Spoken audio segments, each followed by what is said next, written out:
Bueno, buenas tardes, Raúl. ¿Cómo tal? estás? Muy bien, muchas gracias. Bien, momento crítico se puede decir, no podemos dar números, pero sí dar lugar a alguna suerte de análisis que nos ayude a comprender, bueno, dónde estamos parados, cuál es el humor social, qué es lo que está más o menos viendo la gente y qué te parece a vos.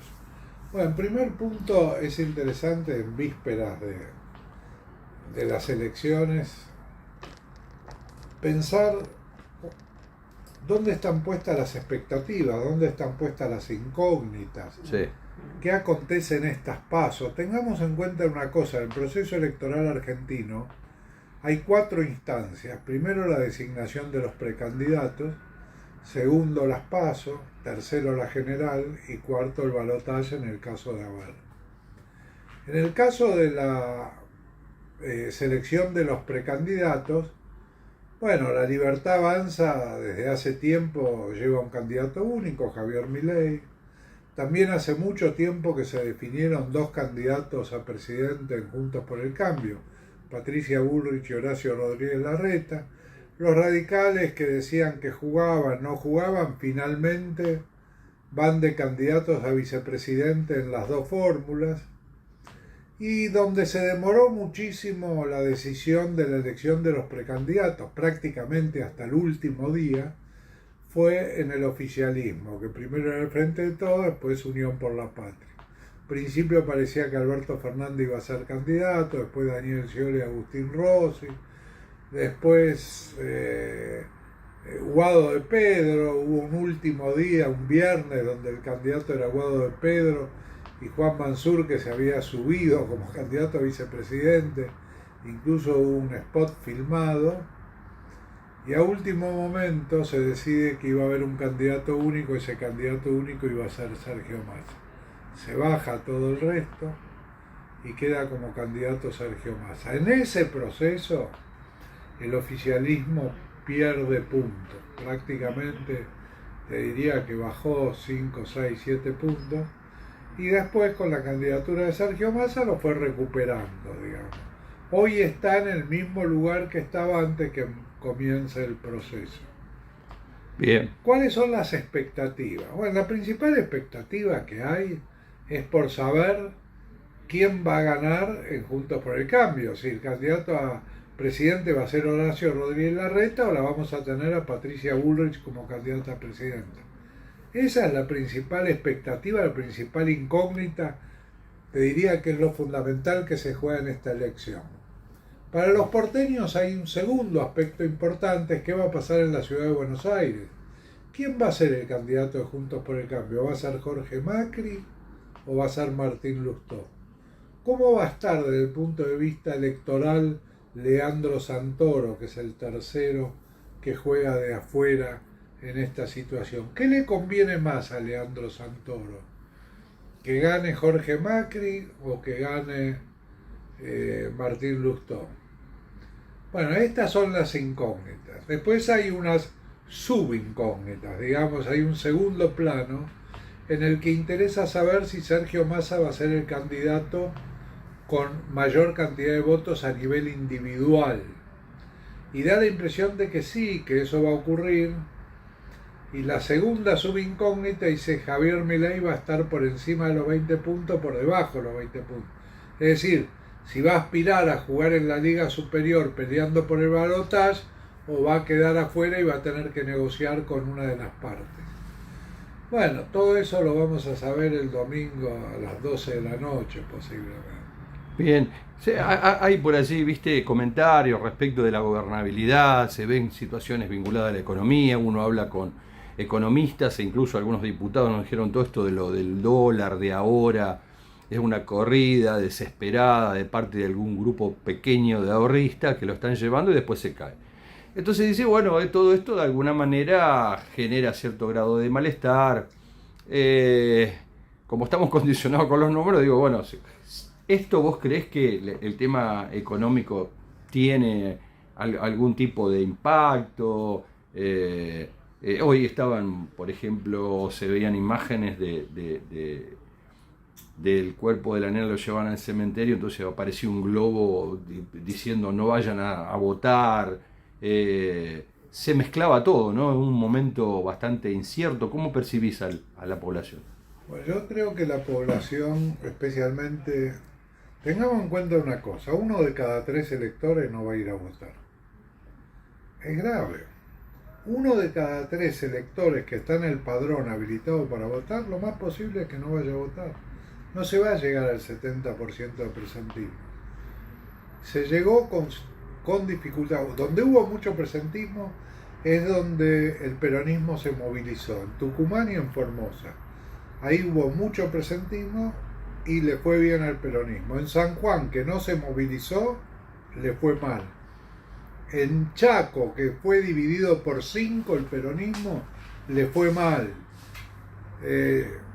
Entonces ese es el primer punto. El segundo punto es el desinterés por la política en los argentinos. 8 de cada 10 argentinos no le interesa la política para nada. Y 98 de cada 100 argentinos no contestan encuestas.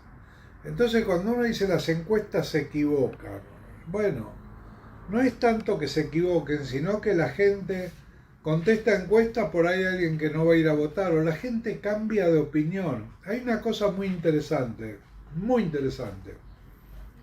Vos le presentás a la gente una grilla de candidatos bastante completa, cubriendo todo. Y el 90% elige alguno. Hay un 10% que dice que no sabe. Pero el 90% elige alguno. Dentro de Juntos por el Cambio, dentro de Unión por la Patria, o a La Libertad Avanza, o a Schiaretti, o a Moreno. Eligen. En otra parte de la encuesta, vos le preguntás, ¿usted está totalmente decidido respecto a su voto? ¿Está parcialmente decidido o todavía no lo tiene decidido? Entre parcialmente decidido y todavía no lo tengo decidido, el 42%. Pero resulta que te había dicho un nombre antes. O sea que te dice un nombre, pero no está totalmente convencido de que ese va a ser el que va a votar. Hay un fenómeno que se conocen los últimos 15 pasos antes de llegar a las boletas. Te asombraría saber cuánta gente decide en esos últimos 15 pasos. Lleva una idea, pero la decisión la toma ahí. ¿Hay un desinterés en la política? Sí, hay un desinterés en la política. ¿Por qué? Porque la gente siente que la política en estos 40 años de democracia no le resolvió los problemas fundamentales. No pudo resolver la inflación, no resolvió la vivienda, no resolvió el tema educativo, no resolvió la salud pública, no resolvió la seguridad. Entonces, bueno, cuando votaron a Alberto Fernández con el 48% de los votos en la general, había una gran esperanza en esa gente. Bueno, la mitad de esa gente está decepcionada. Entonces, ahí es donde aparece la fortaleza de Milei, la casta. Digamos, los privilegios de la política. Y la gente los tiene muy identificados cuáles son los privilegios de los funcionarios políticos. ¿Y sabés lo que llama poderosamente la atención? Que en todo este proceso la política no ha resignado un solo privilegio. Claro. Entonces, bueno, la gente está un poco decepcionada. Cuando hacías alusión de esto de, entiendo que estás sintetizando la idea de que la democracia en 40 años no lo resolvió nada. Yo me pregunto en voz alta, ¿no? Digo, ¿será la democracia? ¿Será la calidad de democracia que tenemos? ¿Será que...? Porque me pregunto, ¿qué de parecido puede tener esta instancia electoral a otras que pasamos? Si no es que discutimos o puntualizamos y nos focalizamos y vemos que hubo proyectos que duraron políticos 4 años, no fue reelegible, le pasó con Macri, pero hubo otros proyectos que fue 3 veces reelecto y donde parece ser de que algunas cuestiones no eran iguales a las de otros gobiernos. No, indudablemente que si uno, digamos, toma gobierno por gobierno, hubo gobiernos mejores que otros. Yo en particular creo que el gobierno de Néstor Kirchner en este periodo de democracia ha sido posiblemente el mejor de los gobiernos. Pero bueno, no alcanza haber tenido un buen gobierno en estos 40 años de democracia. Hace falta algo más que haber tenido un buen gobierno. Y vos fijate una cosa, hay algo que es terrible, que es el hecho de que la Argentina cada vez tiene más presupuesto para desarrollo social y cada vez hay más pobres. Sí. O sea, digamos, primero la pobreza y después el presupuesto, o el presupuesto por la duda, porque parece ser que... Hay un problema de, indudablemente, de ineficiencia. Hay una gran confusión respecto al Estado, digamos. Yo recuerdo durante la época del proceso, decían, el proceso militar, que tuvieron encima la suerte que Proceso se quedó como nombre cuando fue una dictadura sangrienta, digamos. Habría que llamarlo de otra manera, no Proceso. Uh-huh. Fue una dictadura sangrienta con 30.000 desaparecidos. Y bueno, horrores que pasaron. Decían, no me acuerdo si era en esa dictadura o anterior, en la de Onganía, que decían hay que achicar el Estado para agrandar la nación. Alzugaray lo empezó eso, sí. Pero lo profundizó el 76, sí. Lo profundizó, bien. Efectivamente, este Estado, yo no lo pongamos en términos de grande o chico, es un Estado ineficiente.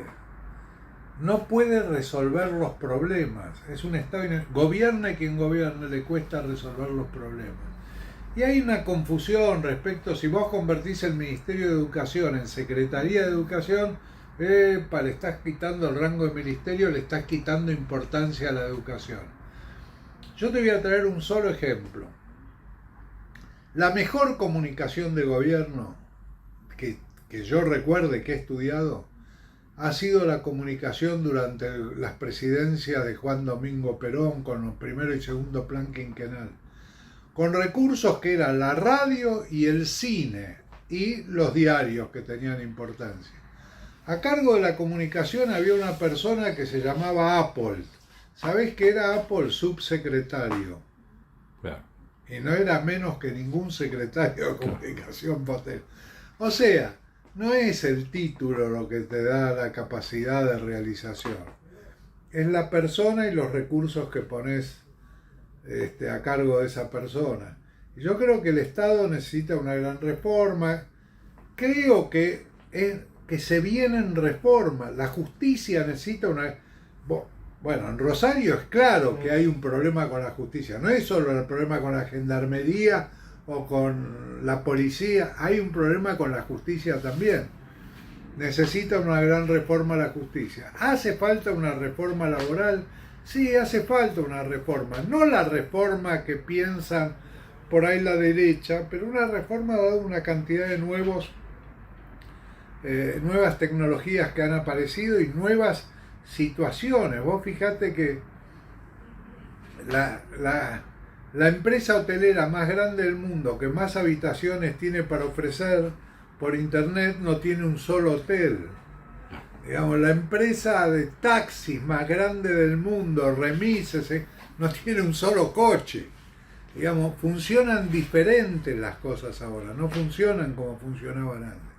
Pero no se puede ir a una etapa preperonista. Vos no podés perder los derechos que los trabajadores han adquirido. Una vez Hugo Moyano, yo le discutía el tema de la indemnización. Digo, che, una persona hace 20 años que está y la verdad que no rinde y uno la tiene que despedir, pero no la despide por la indemnización. Y Hugo Moyano me dice, escuchame una cosa, la empresa en esos 20 años se capitalizó. Bueno, la indemnización es el capital del laburante. A lo largo del tiempo se va capitalizando. También tiene derecho a capitalizar. Bueno, vienen por la indemnización. Entonces, ¿cuál era mi planteo apenas terminó la pandemia al gobierno? Yo decía, che, va a haber grandes reformas en la Argentina. ¿Por qué no la hacen ustedes en lugar de esperar que vengan los próximos?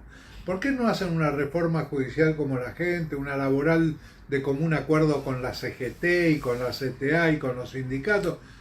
¿Por qué no hacen una reforma impositiva? No puede ser que en la Argentina sea tan retrógrado todo el sistema impositivo. No se pudo nombrar procurador general. Seguimos teniendo el procurador suplente que dejó Macri. Así es. Entonces, ¿hay ineficiencia o no en el Estado? Creo que me motivaba a reflexionar sobre esto y cuando te preguntaba decía, bueno, A veces por ahí la discusión era esto del reclamo a la democracia, que no digo que es un tema vos, sino se habla de la deuda a la democracia. Y se escuchan comunicadores decir esto. Y entonces yo pensaba, pero, perdón, si tiene que ver con la democracia, con la calidad de los dirigentes, con la calidad de la institucionalidad. Entonces vos te pones a pensar y a lo mejor decís, bueno, ¿y qué los países centrales son democráticos porque son prósperos o son prósperos porque son democráticos? Y el Estado es el Estado que nosotros vemos porque está el Estado chino, que parece ser más eficiente que algunos estados, incluido el argentino. Entonces uno se pregunta, ¿es una cuestión de régimen de organización institucional del Estado? ¿Es un tema de Estado privado o es un tema de eficiencia que puede ser del Estado es una o el privado? Digamos, primero cuando uno habla de la deuda de la democracia, se refiere a esta democracia que tenemos. Digamos, hay cientos de democracias diferentes. Todos los países europeos que tienen sistema parlamentario, no hay dos que tengan el mismo sistema. Uh-huh. Y son todos regímenes democráticos, incluso aquellos que mantienen sistemas monárquicos, que es más por la galería el sistema que para otra cosa. Pero suponete que haga falta una reforma constitucional. Vos fíjate una cosa, a mí me llama la atención que la política no renunció a ningún privilegio. Entonces me empiezo a hacer preguntas. ¿Necesita para funcionar el país tener la cantidad de diputados que tiene? Para las leyes que se discuten, se debate, a lo mejor con la mitad de los diputados, ¿no se podría funcionar de la misma manera? Hace falta que cada diputado, no sé cuánto tiene, 8 o 10 asesores. Con 10 estaría bien. Con 10, bien. Pues las materias son vastas y las comisiones que ocupan también, y el trabajo que tienen que desarrollar fuera de la comisión, lo que no se ve, es una persona que tiene que estudiar profundamente temas, o 2 o 3. Perfecto. ¿Se puede reducir eso? ¿No se puede reducir? ¿Hay posibilidades de...? No, pará que te cuento una novedad si no te la habían contado. Todavía está pendiente que se cumpla la reforma de ampliación de la cantidad de diputados. Porque creció el número, viene de una ley de Alfonsín, creció el número y todavía no se le dio lugar como para que se elijan más cantidades de diputados por la proporción de habitantes. Después la cantidad de diputados que tiene la provincia de Buenos Aires, diputados, senadores, ¿es necesario para el funcionamiento institucional de la provincia? ¿No habría que reformular todo el sistema, que solo lo podés hacer a través de una reforma de la Constitución? Bien, ¿no habría que repensarlo? ¿De dónde sale esta clase dirigente política? Esta clase dirigente sale de la sociedad argentina dentro de los esquemas que plantea este tipo de instituciones y da lugar a esta dirigencia política donde da la impresión de que la gente está un poco cansada. Si no, no existiría Javier Milei. ¿Por qué existe Javier Milei? Mirá las cosas que dice Milei. Milei le agradece a sus hijos de 4 patas y nombra a los perros. Una cosa extraña. Bueno, sin embargo, tiene una intención de voto importante. Te puede llevar una sorpresa el domingo de la noche. Sí, es posible. Es posible. Bueno, esta es la situación que tenemos. Bien. ¿Qué va a pasar en adelante? Bueno, ahí se van a definir las cosas. Yo creo que la gran definición que va a tener de diferencia las PASO a la general es si el candidato de Juntos por el Cambio es Horacio Rodríguez Larreta, si es Patricia Bullrich. Son dos candidatos totalmente diferentes que pertenecen al mismo partido político. Uh-huh. Yo pienso, alguna vez lo hemos hablado, que ese partido político lo más lógico es que se fraccione, digamos. Horacio Rodríguez Larreta es mucho más parecido al radicalismo y a la coalición cívica, y Patricia Bullrich es mucho más parecida a Mauricio Macri y a Javier Milei. Daría la impresión que se debería reestructurar eso. No lo veo a Javier Milei dentro de una estructura partidaria, no supo crear absolutamente nada, no constituyó nada en todas las provincias donde hubo elecciones. La que más sacó fue 15 puntos en La Rioja, pero con Menem. Cualquier Menem en La Rioja saca 15 puntos, esté o no Milei. O sea que yo creo que va a haber baja participación, la gente está desilusionada. Y eso es un gran sufrimiento para la democracia. La democracia sufre cuando el pueblo no participa. Muchas gracias, Raúl. No, al contrario, Buen gracias cierre. a ustedes.